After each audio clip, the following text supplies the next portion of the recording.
রাত 11টায় বিহান বাড়ি ফেরে।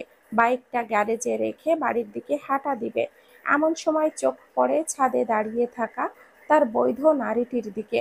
বিহান কি যেন একটা ভেবে কিচেন রুমে গিয়ে 2 কাপ কফি বানিয়ে হাঁটা ধরে ছাদের দিকে। ছাদের রেলিং এর সঙ্গে হেলান দিয়ে বাগানের দিক হয়ে দাঁড়িয়ে আছে আরশি। দৃষ্টি তার দূর আকাশের থালার মতো বড় চাঁদটার দিকে। অন্যমনস্ক হয়ে এক মনে ভাবছে বিহানের বলা তখনকার কথাগুলো। মাথার মধ্যে বারবার ঘুরপাক খাচ্ছে একটাই প্রশ্ন, বিহান তার সম্পর্কে এত কিছু কি করে জানল? সে তো যথেষ্ট নিজেকে আড়ালে রাখে, রহস্যের জালে নিজেকে মুড়িয়ে রাখে। তাহলে এই রহস্যের জাল ভেদ করে বিহান কি করে জানতে পারলো যে সে পূর্ণতা চৌধুরী? আরশির এত এত ভাবনার মাঝে কেউ তার সামনে কফির মগ এগিয়ে দেয়। আরশির পাশ ফিরে তাকায়, বিহানকে দেখে কিছু না বলেই কফির মগটা হাতে নেয়। এরপর বিহানের উদ্দেশ্যেই বলে, আপনি কি করে জানলেন আমিই পূর্ণতা চৌধুরী? বিহান কফির মগে চুমুক দিয়ে ভুবন ভুলানো মুচকি হাসি দিয়ে বলে, মনে আছে জিএম এর বাড়িতে আমার ফোন দিয়ে বাবার সঙ্গে কথা বলার কথা? আরশি হ্যাঁ সূচক মাথা নাড়ায়। বিহান পুনরায় বলা শুরু করে, আমার ফোনে কিছু অ্যাপস ওপেন করা ছিল এবং সেটা আমার ব্লুটুথের সঙ্গে অ্যাড করা ছিল। তাই ওই দিন যখন তুমি বাবার সঙ্গে কথা বলছিলে তখন আমি সবটাই শুনেছি। আরশি কফির মগে চুমুক দিয়ে স্বাভাবিক কণ্ঠেই বলে, কোনো মানুষের কথা গোপনে শোনা অন্যায়, এটা জানেন না? বিহান আরশির দিকে পূর্ণ দৃষ্টি নিয়েই বলে, বউ যদি রহস্যে ঘেরা হয় তো কখনো কখনো এই রহস্যকে ভেদ করতে দুই একটা অন্যায় করাই যায়। আরশি পুনরায় বিহানকে প্রশ্ন করে বলে, আগে থেকে জানতেন তাহলে এতদিন বলেননি কেন? বিহান আকাশের দিকে তাকিয়ে বলে, অপেক্ষা করেছি যে তুমি কবে নিজে থেকে এসে বলবে, কিন্তু তুমি এতদিনে একবারও বলনি। তাই আজকে তোমার ভেলকি দেখে আমি নিজেই বলতে বাধ্য হলাম। আরশি আর কিছু না বলে কফি খাওয়াতে মন দিল। মাঝে মাঝে আর চোখে বিহানের দিকে তাকায়। বিহান সেটা লক্ষ্য করে কফির মগটা রেলিং এর উপরে রেখে আরশিকে এক টানে নিজের বুকে নিয়ে নেয়। হঠাৎ করে আরশি হকচকিয়ে ওঠে। সে এমনটা মোটেও আশা করেনি। হঠাৎ টান দেওয়ার কারণে আরশির কিছুটা চুল তার চোখের সামনে এসে পড়ে। বিহান আলতো হাতে চুলগুলোকে কানের পিঠে গুজে দিয়ে চাঁদের দিকে তাকায়। চাঁদের দিক থেকে চোখ সরিয়ে আরশির দিকে তাকিয়ে বিমোহিত কণ্ঠে বলে, চাঁদের আমাকে দেখে হিংসে হওয়া উচিত, কারণ তার থেকেও সুন্দর চাঁদ আমার পাশে, আমার বাহুডোরের মাঝখানে দাঁড়িয়ে। আর তার আলো তো শুধু আকাশ ঝরে, আর আমার চাঁদের আলো আমার বুকেই পড়ে। আরশি মাথা তুলে তাকায় বিহানের মুখের দিকে। আরশির অজান্তেই তার ঠোঁটের কোণে এক চিলতে হাসির রেখা ফুটে ওঠে। তার ওই ঠোঁটের কোণের এক চিলতে হাসি যেন বলে দিচ্ছে যে বিহানের কথাগুলো তার কতটা ভালো লেগেছে, কতটা মন ছুঁয়ে গিয়েছে। আরশি এই এক চিলতে হাসিটা এবার একটু দীর্ঘ করে। এদিকে বিহানের নেশাক্ত দৃষ্টি তাকিয়ে আছে আরশির চোখের দিকে। এভাবে তাকিয়ে থাকতে থাকতে একটা সময় আরশির ঠোঁটের সঙ্গে নিজের ঠোঁটটা মিলিয়ে দেয়। আরশি আগে বিরক্ত হলেও আজকে বিরক্ত হলো না। বিরক্ত না হয়ে সে আবেশে চোখটা বন্ধ করে নেয়। বিহান এই অবস্থায় আরশির কাণ্ড দেখে মুচকি হাসে এবং মত্ত হয় স্ত্রীর ঠোঁটের ভাঁজে। রান্নাঘর থেকে টুংটাং শব্দ ভেসে আসছে। আঞ্জুমান বেগম ও চুমকি মিলে সকালের নাস্তা রেডি করছে। ইরশাদ চৌধুরী ড্রয়িং রুমে বসে খবরের কাগজ পড়ছেন। সামনেই রয়েছে তার ধোয়া ওঠা গরম চা। তার পাশে চায়ের কাপ হাতে বসে আছে জিএম। তারা দুজনেই মূলত গল্প করছে। তাদের গল্পের মাঝে ধীরে ধীরে বাকি সবাই নিচে নেমে আসে। তারাও এসে ড্রয়িং রুমের সোফায় জায়গা দখল করে বসে পড়ে। সবাই আসতেই চুমকি চা কফি এনে যে যেটা খায় তাকে সেটা দিয়ে পুনরায় কিচেন রুমে চলে যায়। বিহান কফির কাপটা হাতে নিয়ে এদিকে ওদিকে দৃষ্টি ঘুরায়, কিন্তু কোথাও কাঙ্ক্ষিত মানুষটিকে দেখতে পায় না। হয়তো এখনো ঘুমিয়ে আছে। তাই বিহান আর কিছু না ভেবে কফি খাওয়াতে মন দিল। কিছুক্ষণ পর কফি খাওয়াতে মন দেয়। তারা সবাই খাওয়া শেষ করে বেরিয়ে পড়ে কোনো একটা কাজে। সকালের মিষ্টি রোদ এসে বাড়ি খাচ্ছে আরশির মুখের ওপর। আরশির ঘুমের ঘোরে নড়ে চড়ে ওঠে, হাত দিয়ে চোখ ঢাকার ব্যর্থ চেষ্টা করে। তখনই খেয়াল করে কেউ তাকে জড়িয়ে তার পাশেই শুয়ে আছে। আরশি পাশ ফিরে তাকায়, দেখতে পায় তামান্না তাকে জড়িয়ে তার পাশে শুয়ে আছে। আরশি মুচকি হেসে তামান্নার মাথায় হাত বুলিয়ে দেয়। এটা তো নতুন কিছু না। তামান্না প্রায় প্রায় ভোর সকালে এসে তার কাছে এরকম ঘুমিয়ে থাকে। আরুষির ঘুম পুরা না হওয়ায় সে পুনরায় ঘুমিয়ে পড়ে। অন্ধকার স্যাঁতসেঁতে পোড়ানো একটি ঘরে বন্দি করে রাখা হয়েছে দুইজন তাগড়া যুবককে। যুবকগুলোর মুখ বাঁধা, হাত পা চেয়ারের সঙ্গে বাঁধা। তারা নিজেদের ছাড়ানোর আপ্রাণ চেষ্টা করে যাচ্ছে, হাত পায়ের বাঁধন খোলার চেষ্টা করছে, কিন্তু কোনো কাজ হচ্ছে না।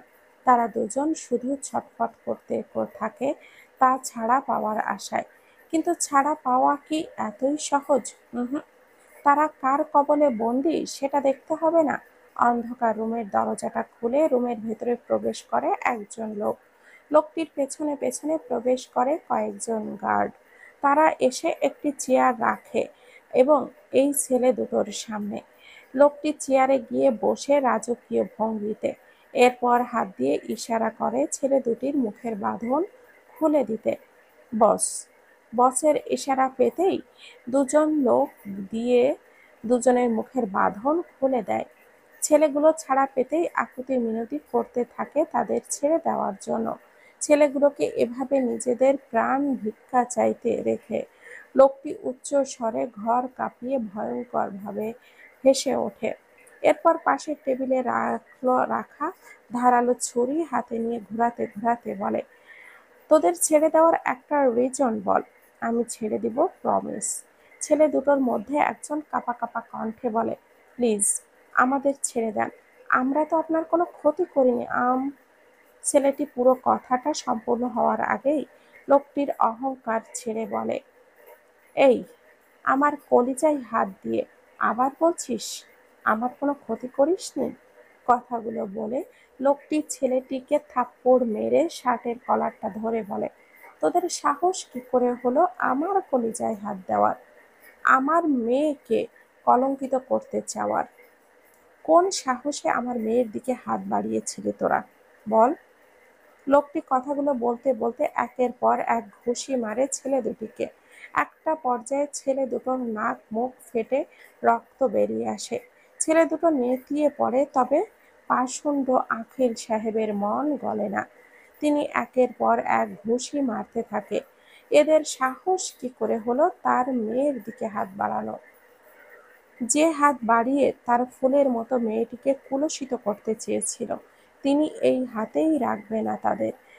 যেই চোখ দিয়ে তার মেয়েকে খারাপ নজরে দেখেছে সেই চোখও রাখবে না। আখিল সাহেব একজন গার্ডকে ইশারা করতেই গার্ডটি এগিয়ে এসে একটি ধারালো ছুরি ওনার হাতে ধরিয়ে দেন। তিনি নিজের হাতে এক এক করে ছেলেগুলোর হাতের আঙ্গুল কেটে ফেলে, দুজনের চোখ উপড়ে ফেলে, আর গার্ডদেরকে বলে এদের মেরে মাটি চাপা দিতে। আখিল সাহেবের আদেশ পেয়ে গার্ডরা নিজেদের কাজে লেগে পড়ে। আখিল সাহেব বাঁকা হেসে ওখান থেকে বেরিয়ে আসে। ছেলেগুলোর সাহস কত!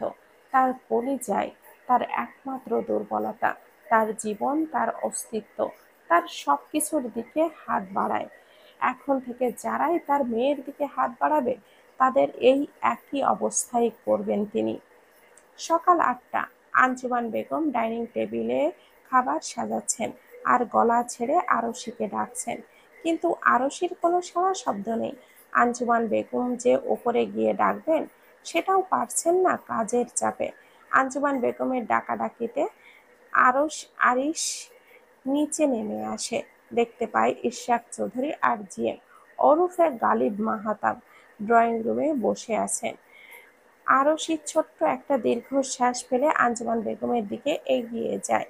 আরশিকে দেখে আঞ্জুমান বেগম অনুরোধের সুরে বলে, আরিশকে ডেকে আনতে। আরশি মুচকি হেসে সম্মতি জানিয়ে আরিশের রুমে যায়। রুমে ঢুকে আরিশের চোখ ছানাবড়া হয়ে যায়। আরশি আর তামান্না একে অপরকে জড়িয়ে ধরে ঘুমিয়ে আছে।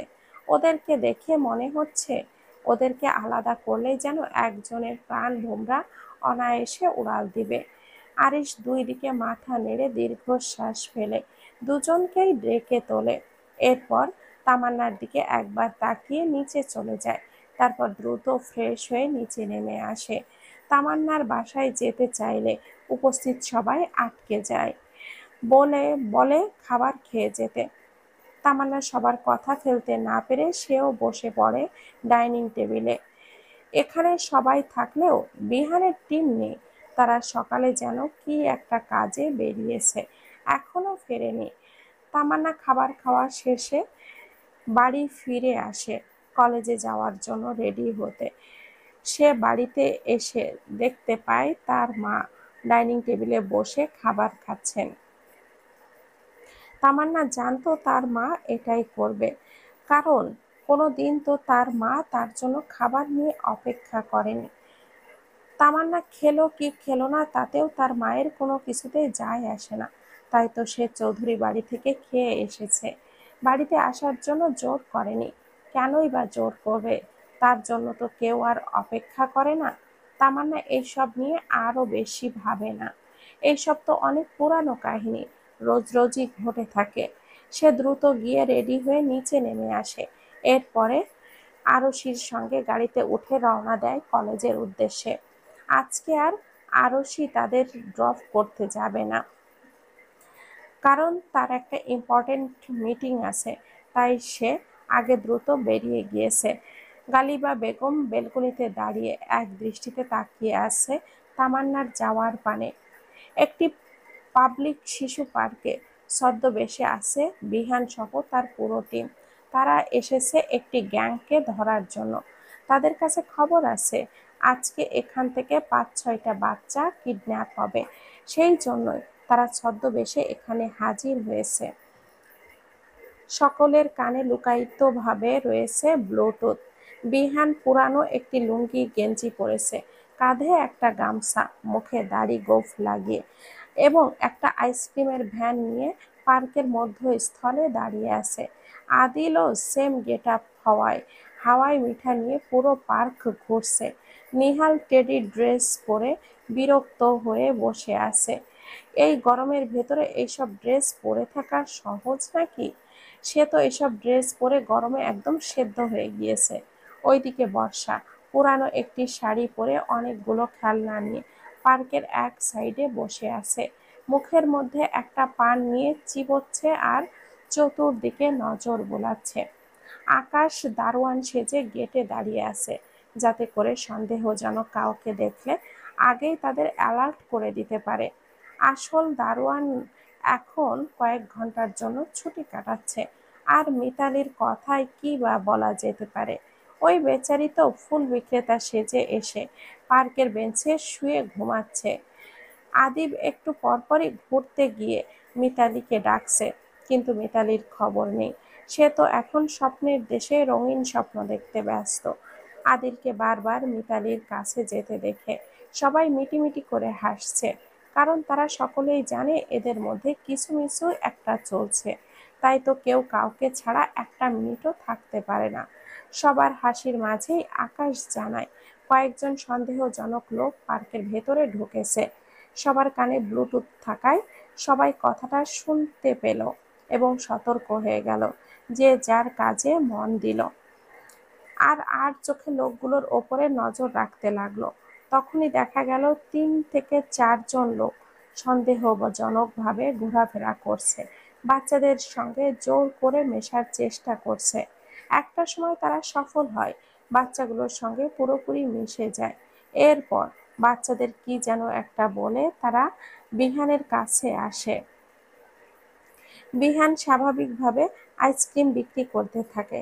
লোকটি বিহানের কাছে এসে কোনো কথা না বলে ৫০,০০০-এর একটা বান্ডিল তার সামনে রাখে। বিহানের আরও বুঝতে বাকি রয় না যে এই লোকগুলোই ওরা। সাথে এটাও বুঝতে পারছে বাচ্চাদেরকে আইসক্রিমের লোভ দেখিয়ে কিডন্যাপ করার ধান্দা করছে। বিহান গোপনে গোপনে সবাইকে মেসেজটি রেডি করতে করে। আর মিতালি বেচারিও ততক্ষণে ঘুম থেকে উঠে পড়েছে।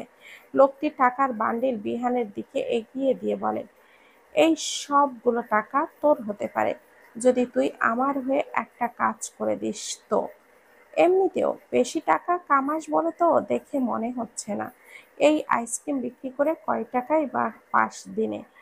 তার থেকে আমার এই কাজটা করে দে, আর এই সব টাকাগুলো তুই নিয়ে নে। বিহান লোকটার কথায় রাজি হয়ে কণ্ঠটা একটু ভারী করে বলে, আমি রাজি আছি, কি কাজ করতে হবে বলুন। লোকটা বাঁকা হেসে পকেট থেকে গুঁড়ো ঔষধের প্যাকেটটা বের করে বিহানের হাতে দেয়, দিয়ে বলে, এই ঔষধগুলো মিশিয়ে ৫-৬টা আইসক্রিম বানিয়ে দিতে। এই ঔষধগুলো কিসের? বিহান জানতে চাইলে লোকটা বলে ওঠে, শুধু কোনো আইসক্রিম বানিয়ে দিতে বলো। তবে লোকটা না বললেও বিহান জানে এগুলো কিসের ঔষধ। এই ঔষধ অর্ধ অজ্ঞান হবার ঔষধ।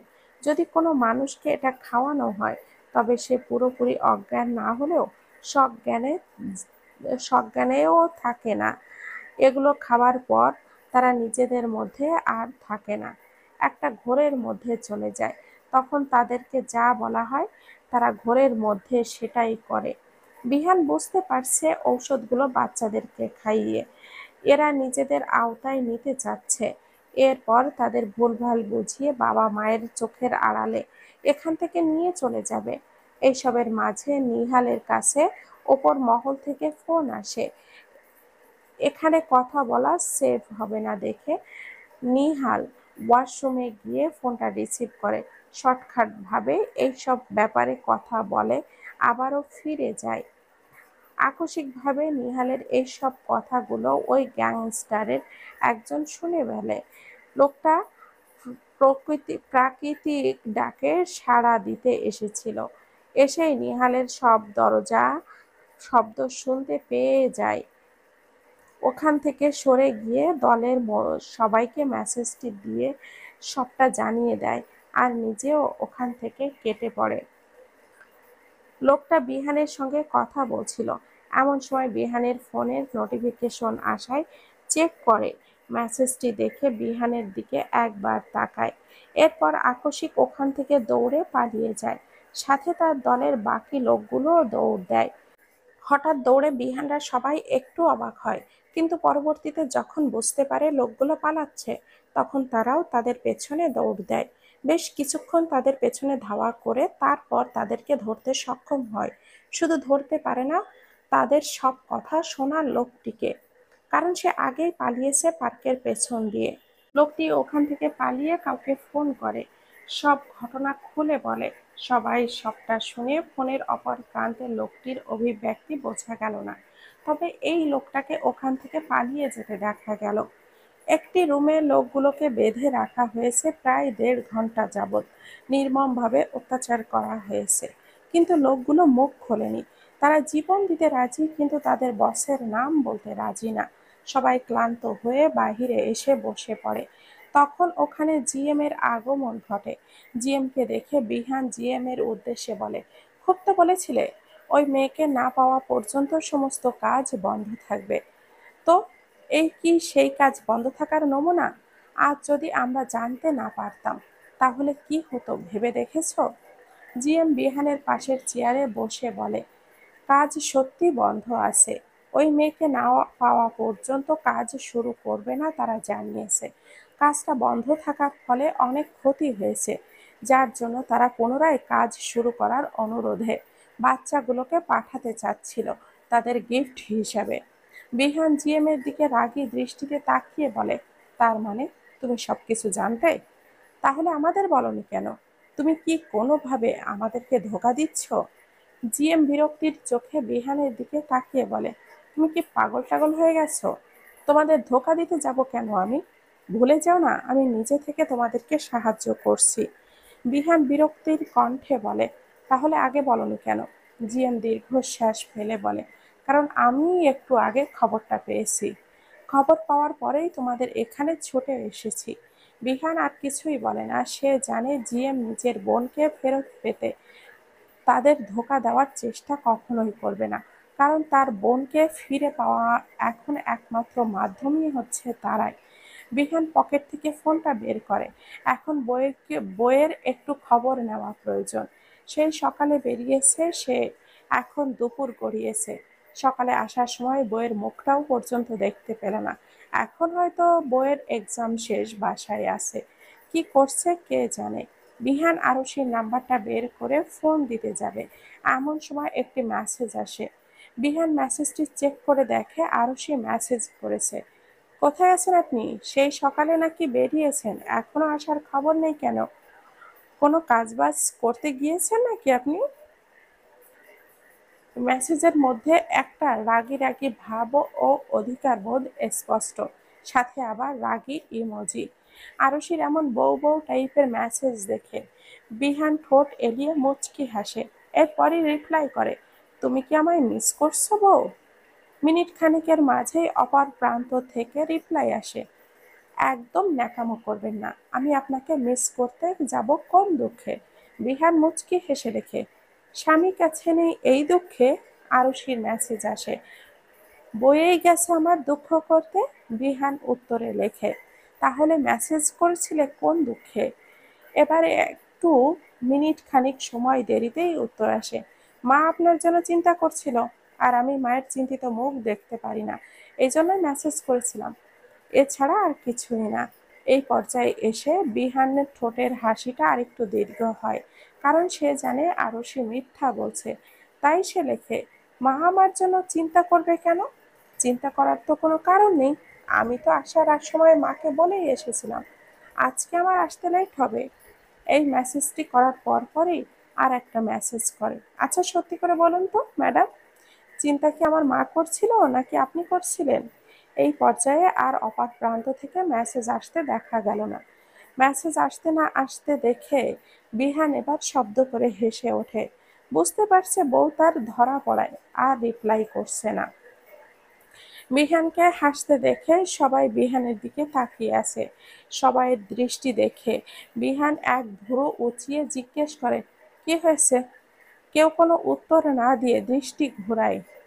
জিএম সবার দিকে একবার দৃষ্টি ঘুরিয়ে বিহানের উদ্দেশ্যে বলে, কেবি, আমি ওই মেয়েটার কিছু খবর পেয়েছি। মানে আর কি, ওই মেয়েটা কে খোঁজার কারণ জানতে পেরেছি। জিএম এর কথা শুনে বিহান তার দিকে তাকাই প্রশ্ন করে বলে, কি জানতে পেরেছ? জিএম সবকিছু বলতে শুরু করে। আজ থেকে কয়েক বছর আগে বিদেশ থেকে কয়েকজন ক্লায়েন্ট এসেছিল বাংলাদেশে। তাদের মধ্যে ছিল এক বাবা ছেলে। ছেলেটার নাম ছিল মেবি রিকি। তারা বাংলাদেশি হলেও বিদেশে থাকে। ওরাই এদের ব্যবসার মূল চাবিকাঠি। এরা মূলত বাচ্চা পাচার, অস্ত্র পাচার, ড্রাগস পাচার ওদের কাছেই করে থাকে। ওনারা পরবর্তীতে সেগুলো নিয়ে কি করে সেটা আমার জানা নেই। তারা এসেছিল এখানে একটা ডিল করতে। আসার পথে রাস্তায় একটা মেয়েকে দেখে রিকির ভালো লাগে। সে তার বাবার কাছে আবদার করে ওই মেয়েটাকে এনে দিতে। বাবা ছেলের আবদার পূরণ করতে ডিল করার সময় শর্ত রাখে, তারা এই ডিল করবে, তার বদলে ওই মেয়েটাকে তার ছেলেকে এনে দিতে হবে। নাজিবুল রহমান ডিল বাঁচাতেই ওনার কথায় রাজি হয়ে যায়। মেয়েটাকে এনে তুলে দেয় ওই নরপশু জানোয়ারের হাতে। মেয়েটা কত অনুরোধ করেছিল তাকে ছেড়ে দেওয়ার, তার কোনো ক্ষতি না করার, কত কান্না করেছিল, কত আর্তনাদ করেছিল। কিন্তু ওই কান্না, ওই আর্তনাদ রিকির কান পর্যন্ত পৌঁছায়নি। তবে সে বেঁচেও থাকতে পারেনি। ওই দিন রিকির জম হয়ে আসে একটি ছেলে। রিকিকে উপহার দেয় এক বীভৎস মৃত্যু। দেহ থেকে মাথা আলাদা করে ফেলেছিল, চোখ দুটো ওপরে ফেলে দিয়েছিল, শরীর হাজারটা টুকরো করেছিল। শুধু এখানেই থেমে থাকেনি ছেলেটা, রিকির শরীরের টুকরো ও মাথা পার্সেল করেছিল তার বাবা আজিম শেখের কাছে। আজিম শেখ একমাত্র ছেলেকে হারিয়ে পাগল প্রায় অবস্থা হয়েছিল ওনার। প্রতিজ্ঞা করেছিলেন যেই মেয়ের জন্য ওনার ছেলেকে দুনিয়া ছাড়তে হয়েছে তাকে তিনি নিজ হাতে খুন করবেন। এরপর আজিম শেখ মেয়েটিকে তন্ন তন্ন করে খুঁজছেন। কখনো হয়তো খবর পেয়েও গিয়েছিলেন, কিন্তু মেয়েটির পর্যন্ত পৌঁছাতে পারেনি। সব সময় এক অদৃশ্য ঢাল মেয়েটিকে কেউ বাঁচিয়ে নিত, রক্ষা করত এসব নোংরা মানুষদের হাত থেকে। আজিম শেখ যখন বুঝতে পারলেন ওই মেয়েটি পর্যন্ত পৌঁছাতে গেলে আগে ওই ছেলেটিকে টেক্কা দিতে হবে, তখন তিনি ওই ছেলেটির খোঁজ করতে থাকে। কিন্তু ওই ছেলেটিরও কোনো খোঁজ পাওয়া যায়নি এত বছরেও। ওই ছেলেটির খোঁজ না পেয়ে এখন তিনি পুনরায় ওই মেয়েটির পেছনে পড়েছে।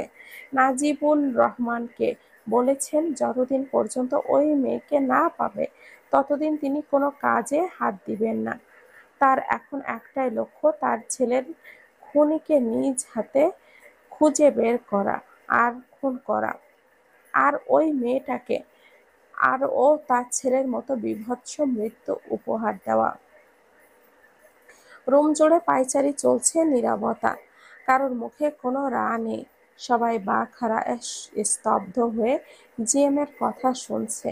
তাদের চোখের সামনে যেন ভেসে উঠছে সেই রাত।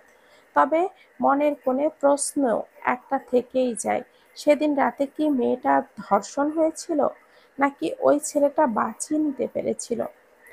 দীর্ঘ নীরবতা ভেঙে বিহান প্রশ্ন করেই বসে, সেই দিন রাতে কি মেয়েটার ধর্ষণ হয়েছিল, নাকি ওই ছেলেটা বাঁচিয়ে নিতে পেরেছিল? জিএম মাথা তুলে তাকায় বিহানের দিকে। সে এতক্ষণ মেঝের দিকে তাকিয়ে কথাগুলো বলছিল। জিএম ছোট্ট একটি দীর্ঘশ্বাস ফেলে উত্তরে বলে, জানি না সেই দিন রাতে মেয়েটি ধর্ষণ হয়েছিল কিনা, এই ছেলেটি মেয়েটিকে বাঁচাতে পেরেছিল কিনা, তবে গোপন সূত্রে একটি খবর পেয়েছি। বিহান প্রশ্নসূচক দৃষ্টিতে তাকিয়ে জিজ্ঞেস করে, কি খবর? জিএম ভাবুক হয়ে বলে, নাজিবুর রহমান জানান যে ওই ছেলেটিকে, কিন্তু আজিম শেখকে কেন বলছে না এটা বুঝতে পারছি না। আদিল কিছু একটা ভেবে বলে, হতে পারে ছেলেটি ওনার কাছের কেউ, তাই তাকে বাঁচানোর জন্য কাউকে কিছু বলছে না। আদিলের কথা শুনে বিহান কিছুক্ষণ ভাবে, এরপর সে বলে, যদি ছেলেটা ওনার কাছের কেউ হয় তাহলে মেয়েটাও তো ওনার কাছের কেউ হবে, কারণ ছেলেটা তো আর অন্য কারোর জন্য এতটা হিংস্র হয়ে উঠবে না। আদিল আর নেহাল মাথা নেড়ে বলে, হুম, এটাও ঠিক বলেছিস, কিন্তু মেয়েটি যদি ওনার কাছের কেউ হয় তাহলে মেয়েটিকে উনি কিভাবে এই ছেলেটির হাতে তুলে দিল? এইবার মিতালি সবার উদ্দেশ্যে বলে, তোরা সবাই কে কার আপন পর সেইটাই ভাবছিস, আমি ভাবছি ওই ছেলেটার কথা।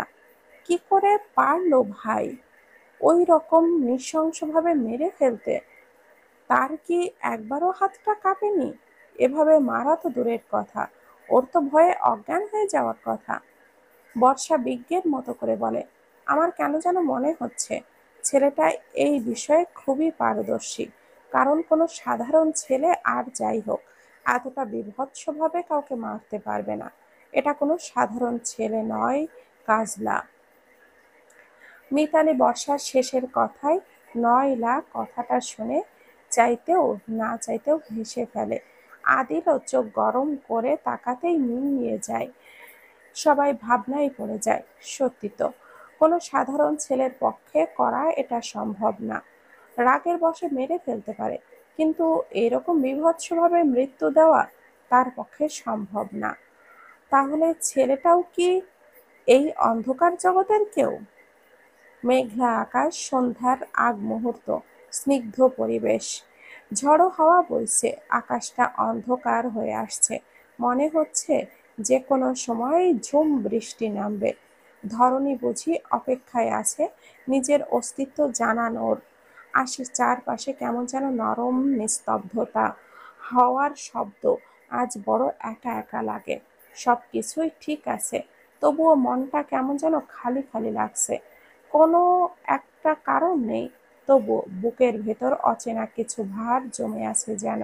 ছাদের রেলিং ঘেঁষে দাঁড়িয়ে আছে তামান্না, এক দৃষ্টিতে তাকিয়ে আছে আকাশের দিকে।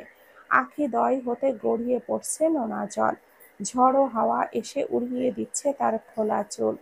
তবে সেই দিকে তার কোনো ধ্যান নেই, তার ধ্যান জ্ঞান এখন ওই মেঘলা আকাশে, ওই মেঘলা আকাশের দিকে তাকিয়ে। জীবনের পাওয়া না পাওয়ার হিসাব মিলাতে সে এখন ব্যস্ত। হিসাব মেলানোর শেষে তামান্না বুঝতে পারল পাওয়ার খাতাটাই শুধু দুজন ব্যক্তির নাম, আর তার বাবা আর তার বেস্ট ফ্রেন্ড আরশি। না পাওয়ার খাতায় লেখা নেই কিছুই, যেন মনে হচ্ছে তার না পাওয়া কোনো কিছুই নেই। কিন্তু এটা কি সত্যিই ঠিক? হুম, সে তো পায়নি, অনেক কিছুই পায়নি। ছোটবেলা থেকেই মায়ের ভালোবাসা পায়নি, মায়ের আদর স্নেহ বকাঝকা কি সে তো কখনো বোঝেইনি। শুধু বাবার ভালোবাসা পেয়ে বড় হলো। এরপর সেও একজনকে ভালোবাসলো, কিন্তু সে ভালোবাসা পেল না, নিয়তির কাছে বাজেভাবে হেরে গেল। কতটা দুর্ভাগা সে, কতটা দুর্ভাগ্য নিয়ে জন্ম নিলে নিজের ভালোবাসার মানুষকে অন্য কারো হতে দেখা লাগে। তামান্নার আজকে নিজের ভাগ্যের ওপরেই আফসোস হচ্ছে। তার ভাগ্য এমন কেন হলো? একটু ভালো হলেও তো হতে পারতো। পাওয়ার খাতায় তার মা আর আরিশের নামটা লেখা থাকলে তো পারতো। তামান্না চোখ দুটো বন্ধ করে ফেলে। বন্ধ চোখের পাতা দিয়ে অশ্রুকণা গড়িয়ে পড়ে। মনে পড়ে যাচ্ছে বিকালের ঘটনাগুলো। ফ্ল্যাশব্যাক। দুপুর তখন ৩টা কিংবা ৩:৩০ হবে। তামান্নার বাড়িতে একা ভালো লাগছিল না, তাই সে আরশির ওখানে যায়। গিয়ে দেখতে পায় আরশি দরজার দিকে পিঠ দিয়ে ফোনে কারোর সাথে কথা বলছে। তামান্না ধীরে ধীরে আরশির দিকে হেঁটে যায়, উদ্দেশ্য আরশির কানের কাছে গিয়ে হাউ করে চমকে দিবে। কিন্তু সে বুঝতে পারেনি যে সে নিজেই চমকে যাবে। তামান্না কয়েক পা এগোতেই তার কানে এসে বাড়ি খায় আরিফা বেগমের কিছু অপ্রত্যাশিত কথা। জানিস মা, আমাদের আরিশ একজনকে ভীষণ ভালোবাসে, নিজের মন প্রাণ উজাড় করে ভালোবাসে। ওই মেয়েটাকে নিজের অস্তিত্বের সঙ্গে মিশিয়ে ফেলেছে আমার ছেলেটা। মেয়েটার ভালোবাসা একদম পাগল হয়ে গিয়েছে, সারাক্ষণ মেয়েটাকে নিয়ে ভাবে, হারানোর ভয়ে কুঁকড়ে থাকে। তাই আমি ভেবেছি যত তাড়াতাড়ি সম্ভব ওই মেয়েটার বাবার সঙ্গে বিয়ের ব্যাপারে কথা বলবো। আমার ছেলেটা কষ্ট পাচ্ছে, এভাবে আর বেশি দিন চলতে দেওয়া যাবে না। তুই কি বলিস? মায়ের সব কথা শুনে আরশি স্বাভাবিক কণ্ঠে বলে, মেয়েটা কে তুমি জানো? আরিফা বেগম হেসে বলে, আমার আত্মীয়র মেয়ে আর আমি চিনব না? এটা কখনো হয়? আরশি অবিশ্বাস্য কণ্ঠে বলে, তোমার আত্মীয়র মেয়ে মানে? আরিফা বেগম পূর্বের সেই হাসি মাখা কণ্ঠেই বলে ওঠে, আমার আত্মীয়ের মেয়ে মানে? আমার আত্মীয়ের মেয়ে। জানিস, মেয়েটা ভীষণ মিষ্টি, যেমন মিষ্টি দেখতে তেমন মিষ্টি ব্যবহার। আমার তো বৌমা হিসেবে মেনে নিতে কোনো সমস্যা নেই, আমার বৌমা হিসেবে তাকেই চাই। মায়ের কথাগুলো শুনে আরশি বিস্ময়ে হতবাক হয়ে যায়। তার বিশ্বাসই হচ্ছে না যে তার ভাই অন্য কাউকে ভালোবাসে। সে তো জানে তার ভাই মনে মনে তামান্নাকে ভালোবাসে, কিন্তু মুখে বলে না। কিন্তু এখন তো দেখছে কাহিনী পুরাই উল্টা। আরশি নিজের বিস্ময় কাটাতে না পেরে পুনরায় জিজ্ঞেস করে, মা, তুমি কি শিওর ভাইয়া তোমার আত্মীয়র মেয়েকেই ভালোবাসে? আরিফা বেগম আরশিকে বিশ্বাস করতে না দেখে ছোট্ট একটি দীর্ঘশ্বাস ফেলে বলে, আরে হ্যাঁ রে বাবা, সত্যি ভালোবাসে। আমি না জেনে বলছি নাকি? মেয়েটাকে সত্যি ভালোবাসে আরিশ। তামান্না যেন পাথরের মূর্তিতে রূপান্তরিত হয়েছে। নিজের ভেতরের অনুভূতির কোনো অস্তিত্ব খুঁজে পাচ্ছে না। ভালো লাগা খারাপ লাগা কিছু কাজ করছে না, শুধু বুকের ভেতর মোচড় দিয়ে আছে, চোখ দিয়ে অশ্রু গড়িয়ে পড়ছে। তামান্না ২ পা পিছিয়ে যায়, পড়তে নিলে কোনো মতে নিজেকে সামলে নেয়। টলমল পায়ে নিস্তেজ শরীর নিয়ে বেরিয়ে আসে ওখান থেকে। এসে তার নিয়েই ছাদের রেলিং ঘেঁষে বর্তমান। আর এখন এখন থেকে সে একইভাবে দাঁড়িয়ে থাকে এখানে। কিন্তু এখন আর দাঁড়িয়ে থাকতে পারছে না। শরীরটা কিরকম যেন ছেড়ে দিচ্ছে। সে মেনে নিতে পারছে না আরিশের অন্য কাউকে ভালোবাসা। তামান্না হঠাৎ চোখটা বন্ধ করে দেখা শুরু করে। মাটিতে লুটিয়ে পড়তে নিলে কেউ তাকে ধরে ফেলে। তামান্না আধবোঝা চোখে ব্যক্তিটির দিকে তাকাতেই তার মুখে স্বল্প হাসির রেখা ফুটে ওঠে। বিড়বিড়িয়ে বলে, তুমি এসেছো মা? আমি তো ভেবেছি তুমি আজকেও আসবে না। কথাগুলো বলে তামান্না চোখ বুজে ফেলে। গালিবা বেগমের বুকটা ধক করে ওঠে। তামান্নার মলিন মুখপানে তাকিয়ে বুঝতে পারে অজ্ঞান হয়ে গিয়েছে মেয়েটা। গালিবা বেগম মেয়েকে নিয়ে ব্যতিব্যস্ত হয়ে পড়ে। গালে ছোট ছোট থাপ্পড় দিয়ে ডাকতে থাকে, কিন্তু তামান্নার কোনো সাড়া পায় না। আরশি মায়ের সঙ্গে কথা বলার পর থেকে অস্থির হয়ে আছে, বাড়িময় জুড়ে পায়চারি করছে। তার মায়ের কথাগুলো কেন জানি তার বিশ্বাস হচ্ছে না। সে স্পষ্ট দেখেছে তার ভাইয়ের চোখে তামান্নার প্রতি অসীম ভালোবাসা। সেটা মিথ্যা হতে পারে না। যদি মিথ্যা হয়েও থাকে, তাহলে তামান্নার প্রতি গোপনে এতটা কেয়ার, চোখে এত ভালোবাসা, তামান্নার ছোট ছোট খুশিকে প্রাধান্য দেওয়া, ছলে বলে সেগুলো পূরণ করা, রিসোর্টে তামান্নার ওই গান শুনে পরের দিন চলে আসা, এগুলো কি ছিল তাকে জানতেই হবে। আজ সে ভাইয়ের মুখেই শুনবে। কিন্তু তার ভাইয়ের তো আসার নাম গন্ধ নেই। আরশিকে এতটা অস্থির দেখে আঞ্জুমান বেগম প্রশ্ন করে, কি হয়েছে? আরশি কিছু বলতে নিবে তার আগে কলিং বেল বেজে ওঠে। চুমকি দরজা খুলতে যাওয়ার আগেই আরশি দৌড়ে গিয়ে দরজাটা খুলে দেয়।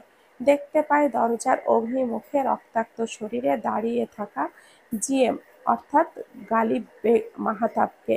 কপাল ফেটে রক্ত গড়িয়ে পড়ছে, ডান হাতের তালু থেকে রক্ত চুইয়ে চুইয়ে পড়ছে।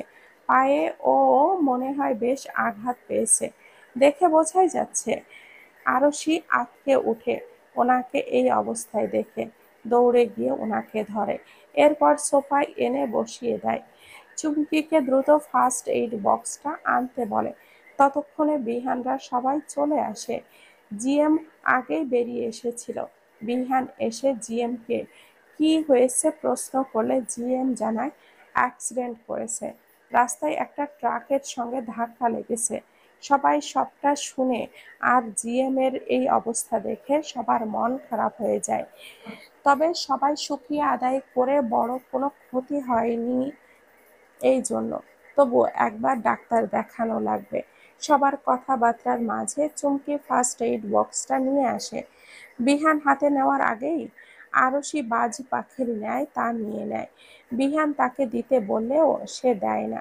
সে নিজেই বক্সটা খুলে তুলো বের করে ঔষধ লাগিয়ে ক্ষত স্থানটা পরিষ্কার করে নিলে কেউ হাতটা ধরে ফেলে। আরশি বিরক্ত হয়ে হাতের মালিকের দিকে তাকালে দেখতে পায় আরিশকে। ভাইকে দেখে আরশি হাত ছাড়ানোর চেষ্টা করে বলে, ভাইয়া, হাতটা ধরেছো কেন? হাত ছাড়ো, ওনার ক্ষতস্থানটা পরিষ্কার করতে দাও। আরিশ বোনের হাতটা ছাড়ে না, ওভাবেই ধরে রেখে শান্ত গলায় বলে, তোকে লাগাতে হবে না, তুই উঠে আয়। আরশি ভাইয়ের দিকে তাকিয়ে ভুরু কুঁচকে বলে, কেন, আমি লাগালে কি সমস্যা? আরিশ নিজেকে শান্ত রাখার চেষ্টা করে বলে, অনেক সমস্যা, তুই ওইটা রাখ আর আমার সঙ্গে ওপরে চল। আরশি জেদ দেখিয়ে বলে, না, আমি যাব না। আরিশকে এরকম জোর করতে দেখে বিহান বলে ওঠে, এরকম জোর করছো কেন ওকে? ও এখানে থাকলে কি সমস্যা? আরিশ বিহানের দিকে না তাকিয়ে বলে, বললাম তো অনেক সমস্যা। বলেই আরিশ আরশির হাতটা ধরে ওপরে যেতে নিলে আরশি ধীর কণ্ঠে বলে, ভাইয়া, আমি যাব না, আঙ্কেলের কাছে থাকবো। আরশি শক্ত কণ্ঠেই বলে, বললাম তো থাকতে হবে না। আরিশ আরশিকে নিয়ে ওপরে চলে যায়। বিহান কিছুক্ষণ সূক্ষ্ম দৃষ্টিতে তাদের দিকে তাকিয়ে থাকে। এরপর সে গিয়ে জিএমকে ঔষধ লাগিয়ে ব্যান্ডেজ করে দেয়। ডাক্তার ডাকা হয়েছে, হয়তো খুব তাড়াতাড়ি চলেও আসবে। আরিশ আরশিকে নিয়ে তার রুমে রেখে আসে। এরপর সেও চলে যায় তার রুমে তার সাথে। ফ্রেশ হয়ে আরশির রুমে আসে। আরশি মন খারাপ করে খাটের উপরে বসে আছে। আরিশ গিয়ে বোনের পাশে বসে। আরশি ভাইকে দেখে চিন্তিত সুরে প্রশ্ন করে, ভাইয়া, তোমার কি হয়েছে? তোমার কি শরীর খারাপ? তোমাকে এরকম লাগছে কেন? আরিশ বোনের দিকে মায়া ভরা দৃষ্টিতে তাকিয়ে থাকে। সে তো ভেবেছিল তার বোন তার ওপর রেগে থাকবে, আর তার দিকে তার বোন তাকে নিয়ে টেনশনে পড়ে আছে। আরিশ স্বল্প হেসে বলে, না, আমি ঠিক আছি। তুই কি আমার উপরে রাগ করেছিস? রাগ কেন করতে যাব ভাইয়া? তখন ওইভাবে কথা বললাম যে? আমি জানি তুমি ইচ্ছে করে এইভাবে বলনি। নিশ্চয়ই কোনো জিনিস নিয়ে অনেক পেরেশানিতে আছো, তাই ওই জন্য বলেছ। কোনো ব্যাপার না। আরিশ দীর্ঘশ্বাস ফেলে বোনের মাথায় আদুরে হাত বুলিয়ে রুম থেকে বেরিয়ে নিচে আসে। নিচে আসতেই চোখ পড়ে ড্রয়িং রুমে। ডক্টর জিএমকে দেখে প্রেসক্রিপশন লিখে দেয়। এরপর তিনি উঠে বিদায় নিয়ে চলে যান। ডক্টর বেরিয়ে গেলে আঞ্জুমান বেগম দরজা লাগিয়ে দেয়। পেছন ফিরতেই আরিশের দিকে চোখ পড়ে। আরিশের মুখ গম্ভীর। আঞ্জুমান বেগম ভাবেন, আরিশ হয়তো আরশিকে নিয়ে ভয় পাচ্ছে, কারণ এখানে সবাই তো তার পরিচিত। কাউকে তো আর আরিশ ঠিকমতো চেনে না। আঞ্জুমান বেগম নিজের ভাবনা অনুযায়ী আরিশের কাছে গিয়ে বলে, আরিশ, আমি জানি তুমি এমন সাহসী হলেও আরশির বিষয়ে ভীষণ ভীত। তবে তুমি চিন্তা করো না, আরশি এই বাড়ির ভেতরে সম্পূর্ণ নিরাপদ। আর আমার যতদূর মনে হয় জিএম মানুষটা ভালো, তাই আরশিকে নিয়ে এতটা চিন্তা করো না। আরিশ আঞ্জুমান বেগমের কথা শুনে তাচ্ছিল্য হেসে জিএমের দিকে তাকিয়ে খানিকটা উঁচু কণ্ঠে বলে, যেই লোক নিজের পবিত্র স্ত্রীকে সমাজের কাছে দুশ্চরিত্রা ঘোষণা করে, দিনের পর দিন তাকে বিনা কারণে নির্যাতন করে, নেশা করে বাড়ি ফিরে রাত কাটায়, নিজের ছেলেকে বাবার ভালোবাসা থেকে বঞ্চিত করে, নিজের 1 মাস বয়সী পরীর মতো মেয়েকে হত্যা করার চেষ্টা করে, সে আর যাই হোক ভালো মানুষ হতে পারে না।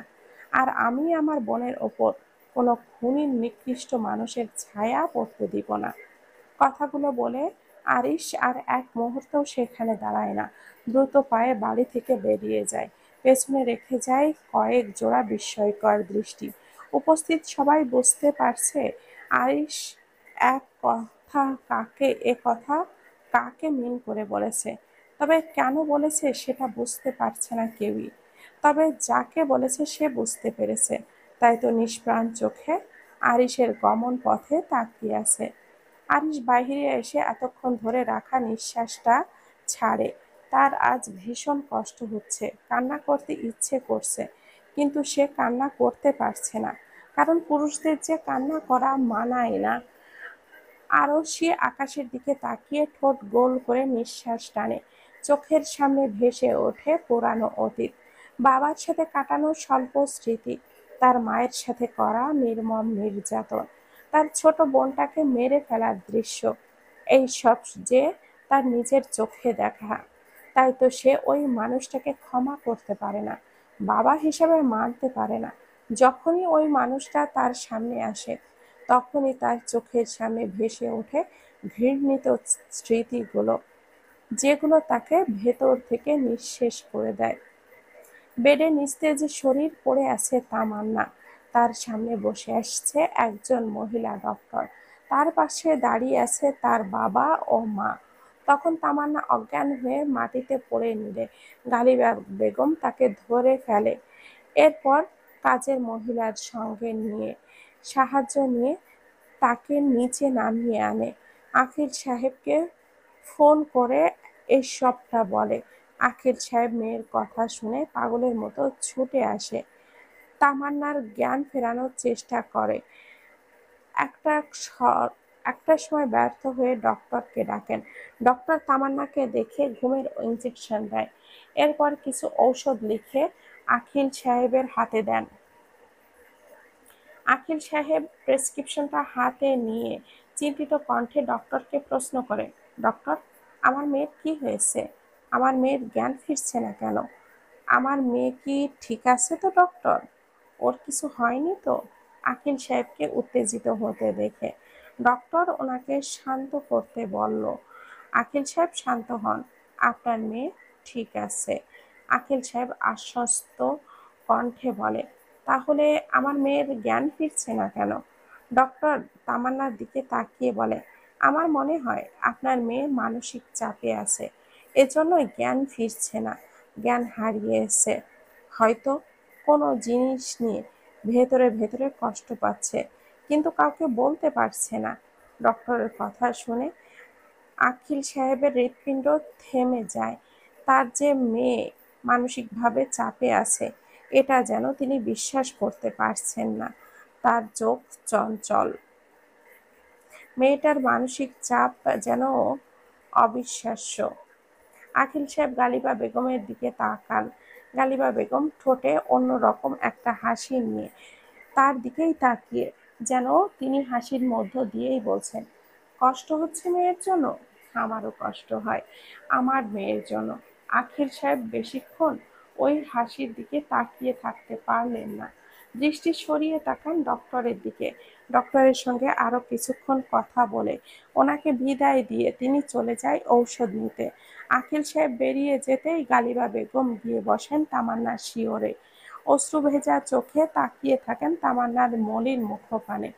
মাথায় হাত বুলিয়ে দিতে গিয়েও হাতটা গুটিয়ে নেন কাঁথা শরীরে ভালোভাবে জড়িয়ে দিয়ে। তিনি রুম থেকে বেরিয়ে যান। হেডবোর্ডে হেলান দিয়ে আধশোয়া হয়ে বসে আছে জিএম ওরফে গালিব মাহতাব। ভাবছে আরুষির প্রথম থেকে শেষ অবধি বলা কথা। ওনার মন ওনাকে গভীরভাবে ভাবাচ্ছে আরুষিকে নিয়ে। আরিশ কি করে জানলো তার বিষয়ে এত কিছু? কে এই আরিশ? কি তার পরিচয়? আচ্ছা, সে যাকে ভাবছে সে নয় তো? যদি সে হয়ে থাকে তাহলে তার চোখে ঘৃণা করে দেখবেন তিনি। ওই চোখে ঘৃণা যে তার সহ্য হবে না। এক সময় যেই চোখে ভালোবাসা, শ্রদ্ধা, সম্মান দেখত, সেই চোখে এত তীব্র ঘৃণা দেখার মতো শক্তি যে তার নেই। আর ঘৃণা যে করেই হোক না কেন তাকে মুছতে হবে। তবে তার আগে তার সন্দেহ ঠিক কি না জানতে হবে খুব দ্রুত। জিএমের ভাবনার মাঝেই তার রুম থেকে প্রবেশ করে ৬ জন বন্ধু। জিএম বিহানদের দেখে ধীরভাবে উঠে বসে। সকলের উদ্দেশ্যে প্রশ্ন করে, কিছু বলবি? বিহান শটান হয়ে দাঁড়িয়ে প্যান্টের পকেটে ২ হাত গুজে গম্ভীর গলায় প্রশ্ন করে, আরিশ যা যা বলেছে তা কি সত্যি? জিএম আর এদের থেকে কিছু লুকাতে চাইল না। এদের সবাইকে খুব ভালো করেই চিনল সে। এরা জানালে কোনো সমস্যা হবে না, তাই গম্ভীর কণ্ঠে বলে, হ্যাঁ সত্যি। জিএমের কথা শুনে আদিল প্রশ্ন করে, তাহলে আপনি যে বলেছিলেন আপনি বিয়ে করেননি? জিএমের সরল সোজা সাপটা উত্তর, মিথ্যে বলেছিলাম। বিহান প্রশ্ন করে, মিথ্যা কেন বলেছ? জিএমের পূর্বের মতোই সোজাসাপটা উত্তর দেয়, তাদের সুরক্ষার জন্য, কিছু মানুষরূপী পশুর হাত থেকে বাঁচানোর জন্যে। বিহান তীক্ষ্ণ চোখে তাকিয়ে প্রশ্ন করে, তাদের বাঁচানোর জন্য বুঝি স্ত্রীর নামের মিথ্যা দুর্নাম দিতে হয়? ছেলেকে বাবার ভালোবাসা থেকে বঞ্চিত করতে হয়? নিজের ১ মাস বয়সী মেয়েকে বুঝি মেরে ফেলতে হয়? জিএম চোখ দুটো বন্ধ করে নেয়। ওই অবস্থায় মলিন কণ্ঠে বলে, আমি তাকে মারিনি। বিহান শক্ত কণ্ঠে বলে, মারার চেষ্টা তো করেছ? জিএমের চোখ মেলে তাকায়, শুকনো ঢোক গিলে বলে, হ্যাঁ করেছি, তবে সেটা তাদের ভালোবাসার জন্য। আমি তাদের সঙ্গে যাই ব্যবহার করেছি সব তাদের ভালোর জন্যই করেছি। আমার থেকে দূরে সরানোর জন্য করেছি, আর এতে আমার এক বিন্দুও আফসোস নেই। মিতালি প্রশ্ন করে, কেন নিজের থেকে দূরে সরাতে চাইছেন আপনি? জিএম এবার প্রথম থেকে বলা শুরু করে, নাজিবুল রহমান আমাকে বলেছিলেন একটা মেয়েকে বিয়ে করতে। যদি আমি বিয়ে না করি তাহলে আমার বোনকে তার বস মেরে ফেলবে। বোনের প্রাণ বাঁচানোর জন্য আমি বিয়েতে রাজি হয়ে যাই। ওনার কথা মতো আমি মেয়ের বাবার কাছে যাই, বিয়ের প্রস্তাব পাঠাই। উনিও ছেলে খুঁজছিলেন মেয়ের জন্য, আর তাই আমার প্রস্তাবটা পেয়ে তিনি রাজি হন বিয়ের জন্য। একদিনের মধ্যে বিয়ের সমস্ত আয়োজন করা হয়। সেই দিন বিয়ে করতে গিয়ে শুনি মেয়ে পালিয়েছে তার প্রেমিকের সঙ্গে, আর তাদের পালিয়ে যেতে সাহায্য করেছে মেয়েটির বান্ধবী। তখন তার বান্ধবীকে সবার সামনে আনে। জিজ্ঞেস করা হয় কেন পালিয়ে যেতে সাহায্য করেছে। মেয়েটি নির্ভয়ে বলেছিল, বান্ধবীর ভালোর জন্যই সে পালিয়ে যেতে সাহায্য করেছে। বান্ধবীর ভালোর জন্য দরকার পড়লে এর চাইতেও বেশি কিছু করতে পারে। মেয়েটির বান্ধবীর প্রতি ভালোবাসাটা আমার মায়ের চোখে পড়েছিল। ভেবেছিলেন যে মেয়ে বান্ধবীর জন্য নিজেকে বিপদে রেখে এরকম পদক্ষেপ নিতে পারে? সেই মেয়ে পরিবারকে বাঁচাতে কত দূর যেতে পারে? আমার মায়ের মেয়েটিকে ভালো লেগে যায়, তাই এক প্রকার জোর করে আমাকে তার সঙ্গে বিয়ে দেয়। আমি বিয়েটা তখন করলেও মেয়েটার জীবনটা নষ্ট করতে চাইনি, তাই বিয়ের দিন রাতেই বলেছিলাম তাকে চলে যেতে।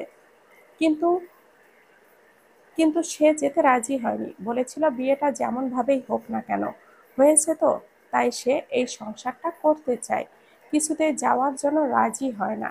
তাই আমি এক প্রকার বাধ্য হয়েই তার নামে দুর্নাম দেই, যাতে করে সে আমাকে ঘৃণা করে হলেও চলে যায়। তবে আমার স্ত্রী তাও যায়নি, কারণ সে আমাকে আগে থেকেই মনে মনে ভালোবাসতো। আমার হাজার নির্যাতন সহ্য করেও থেকে গেল।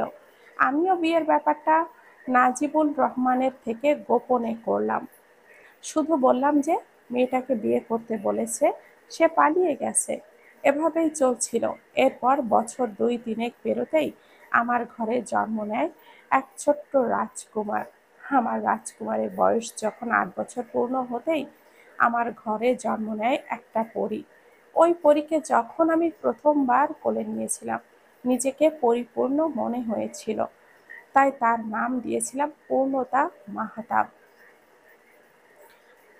আমার পূরবীকে, পরীকে আর আমার পূর্ণতা, আমার জীবনে পূর্ণতা এনে দিয়েছিল এই দুই ভাই বোন। আমার জীবন পরিপূর্ণ হলেও আমার বোনের শূন্যতা আমার জীবনে রয়ে গিয়েছিল। তার জন্য প্রত্যেক মুহূর্ত ছটফট করতাম। যাকে নিজের হাতে মানুষ করেছি সন্তানের মতো, তাকে মারধর করার ভিডিও, নিথর হয়ে পড়ে থাকার ছবি পাঠানো হতো আমাকে নিয়মিত। তবুও সবকিছু সহ্য করে যাচ্ছিলাম। কিন্তু একদিন আমার এত বছরের ভয়কে সঠিক করে আমার বিয়ের খবর, বাচ্চার খবর পৌঁছায় নাজিবুল রহমানের কাছে। উনি আমাকে বললেন আমার মেয়েকে ওনাকে দিয়ে দিতে। উনি বিক্রি করবেন এক নিঃসন্তান ক্লায়েন্টের কাছে। একজন বাবা হয়ে নিজের সন্তানকে, নিজের কলিজার টুকরাকে অন্যের হাতে তুলে দেওয়ার শক্তি ছিল না। তাই আমি জেনে বুঝে আমার স্ত্রীর সামনে আমার মেয়েকে মারার মিথ্যা অভিনয় করি, যাতে করে সে মেয়েকে বাঁচানোর জন্য এখান থেকে পালিয়ে যায়। আমি সেদিন সফল হয়েছিলাম। আমার স্ত্রী ছেলে মেয়েকে নিয়ে রাতের আধারে বাড়ি থেকে পালিয়ে যায় দূর অজানায়, হারিয়ে যায় আমার জীবন থেকে চিরতরের জন্য। আমাকে সেদিন একটা বাধ্য হয়ে করতে হয়েছিল এটা, কারণ আমি জানতাম আমার মেয়েকে ওদের হাতে তুলে না দিলে ওরা আমার বোনকে মারার হুমকি দিত, আর নয়তো সে সত্যি সত্যি মারার চেষ্টা করে। আমার মেয়েকে তারা ঠিকই নিয়ে নিত, যেটা আমি একজন বাবা এবং একজন ভাই হয়ে সহ্য করতে পারতাম না। দীর্ঘ কথার সমাপ্তি ঘটিয়ে থামে গালিব মাহতাব। ওনার দুই চোখ দিয়ে অশ্রু গড়িয়ে পড়ছে। কথা বলতে বলতে কখন যে অশ্রু গড়ানো শুরু করেছে তার জানা নেই। ওনার চোখে পানি থাকলেও ওনার মুখে রয়েছে ক্ষীণ হাসি। এই হাসি যেন মেয়েকে রক্ষা করতে পারার হাসি। সবাই নির্জীব চোখে চেয়ে আছে গালিব মাহতাবের দিকে। দেখছে এক পরিবার হারা লোককে, বোনকে বাঁচাতে দিল জীবন কোরবানি, মেয়েকে বাঁচাতে দিল পরিবার কোরবানি। গালিব মাহতাবের সমস্ত কথা শুনে বিহান ভাবনায় পড়ে যায়। মূলত গালিব মাহতাবের বলা কথাগুলো ভাবছে। হঠাৎ বিহানের টনক নড়ে। মুহূর্তের মাঝে দুয়ে দুয়ে চার হতেই বিহান চমকে ওঠে। জিএমের ভাষ্য মতে ওনার এক ছেলে এক মেয়ে। এদিকে আরিশ আর আরশি। জিএমের ছেলে মেয়ের বয়সের গ্যাপ ছিল 8 বছর। এদিকে আরিশ আর আরশির বয়সের গ্যাপ সেম। আর সেই দিন জিএমের দেওয়া তার স্ত্রীর বর্ণনা আর তার শাশুড়ি আরিফা বেগমের সাথে হুবহু মিল। আবার আরুষির বাবা নেই, কোথায় আছে সেটা জানা নেই। আবার এইদিকে আরিশ জিএমের সম্পর্কে সব কিছু জানে। এই সবগুলি তো একটাই ইঙ্গিত দিচ্ছে, তাহলে কি জিএম আরিশ আর আরশির বাবা? ওরা কি তাহলে জিএমের সন্তান? বিহান আর কিছুই ভাবতে পারল না। তার মাথা ঘুরছে, কেমন যেন অস্থির অস্থির লাগছে। তাকে সত্যটা জানতেই হবে, সেটা এখন এই মুহূর্তেই। বিহান বসা থেকে উঠে দাঁড়ায়। কোনো কথা ছাড়াই জিএম এর একটা চুল কেটে নিয়ে বেরিয়ে যায়। বিহানের এহেন কাণ্ডে সবাই হতভম্ব হয়ে যায়। অদ্ভুত দৃষ্টিতে তাকিয়ে থাকে বিহানের যাওয়ার দিকে।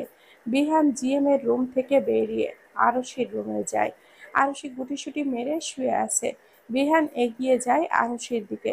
কিছুক্ষণ এক দৃষ্টিতে তাকিয়ে থেকে হঠাৎ টপাটপ কয়েকটা চুমু খায় পুরো মুখ জুড়ে। এরপর আরশির মাথা থেকে একটা চুল নিয়ে বেরিয়ে পড়ে তার গন্তব্যে। সকাল ৮টা। ড্রয়িং রুমে বসে জিএম চাতক পাখির মতো সিঁড়ির দিকে তাকিয়ে আছে। অপেক্ষা করছে তার দুই রত্ন নামার।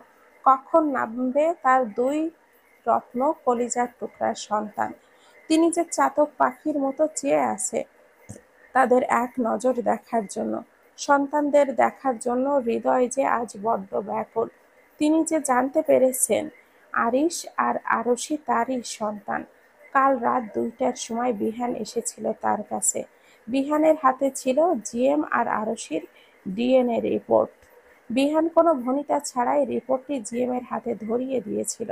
জিএম প্রথমে রিপোর্টটি কিসের বুঝতে না পারলেও যখন রিপোর্টটি দেখেছিল তার পৃথিবী যেন থমকে গিয়েছিল। নিজের চোখকে বিশ্বাস করতে পারছিল না। সবকিছু তার কাছে স্বপ্নের মতো লাগছিল।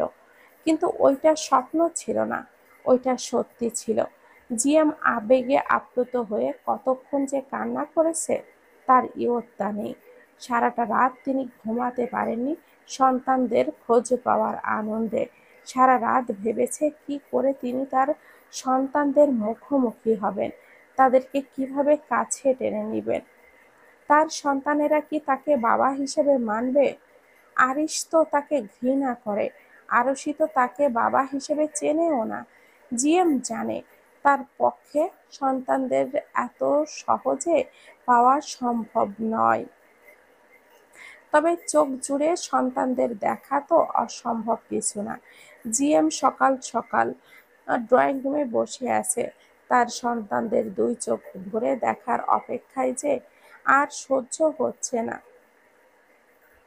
জিএম এর অস্থিরতার মাঝে আঞ্জুমান বেগম চায়ের কাপ হাতে এগিয়ে আসে।